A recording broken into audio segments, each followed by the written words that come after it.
The moment a leader stops learning, that leader starts to decline, even if their title remains the same. This is simply because leadership is not sustained by experience alone. It is principally sustained by growth. The world is changing, institutions are evolving, knowledge is expanding, and the leaders who remain relevant are not the ones who know everything. They are the ones who keep learning. Welcome again to the leadership journey. Today we're talking about something deeply personal and deeply powerful. The leader as a lifelong learner. Now start by asking this question. Why is learning a real source of relevance? It cannot be overemphasized that leadership is not about arriving at a destination. It is actually about becoming. You never arrive. And the day you stop learning because you believe you're now the authority, you begin to lead from yesterday's knowledge in today's world. And that is dangerous, since yesterday's solution cannot solve today's problem. In my own journey, I have discovered that your certificates may open the door for you, but only continuous learning keeps you in the room. Every negotiation, every policy discussion, and every international meeting demands that you update your understanding. If you're constantly sitting with people who are reading, researching, thinking, and evolving, leadership in that environment is not about who speaks the most. It is vested on who understands the most. So, learning is not only academic. When we talk about lifelong learning, we tend to think only of formal education. But leadership learning is broader than that. A lifelong learning leader is someone who is constantly learning from people, from feedback, from failure, from different cultures, new responsibility, and the younger generations. Some of the most powerful leadership lessons I have learned did not come from a classroom. They came from a difficult meeting, a leadership mistake, a cultural misunderstanding, and a moment when I had to listen instead of speak. Learning is therefore not only about reading books. It is about developing a teachable spirit, the intellectual humility, and the ability to say, I did not know this before. And that sentence, I did not know, is not a weakness. It is a sign of maturity.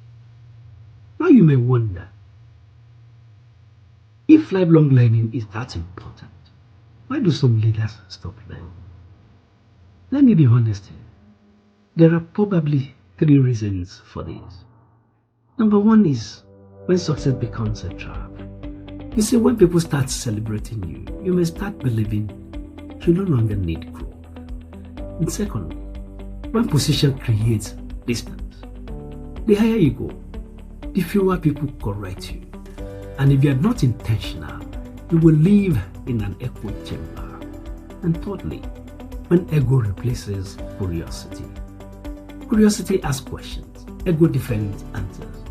And the moment a leader begins to defend what they know instead of expanding what they know, growth stops. So what does a learning leader actually do?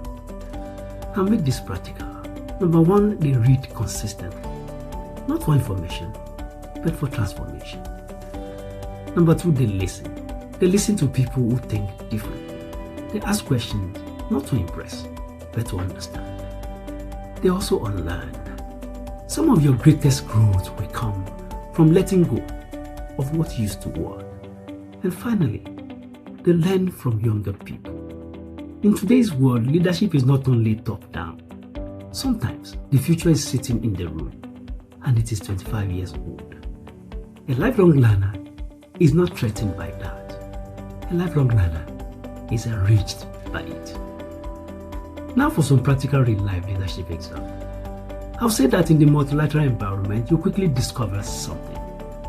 The most respected leaders are not those who speak first. They're the ones who have taken time to understand the history of the issue, the cultural sensitivities, the technical dimensions, and the political implications. And when they finally speak, they add value because they have learned before leading.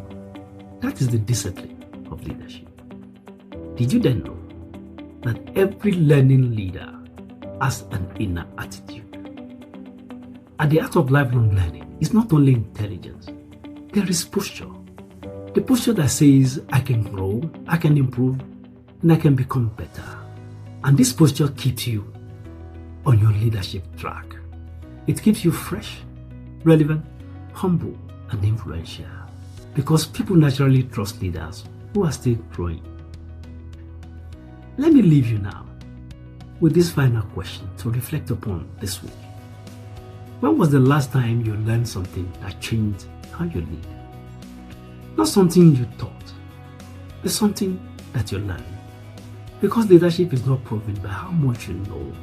Leadership is sustained by how much you're still willing to learn.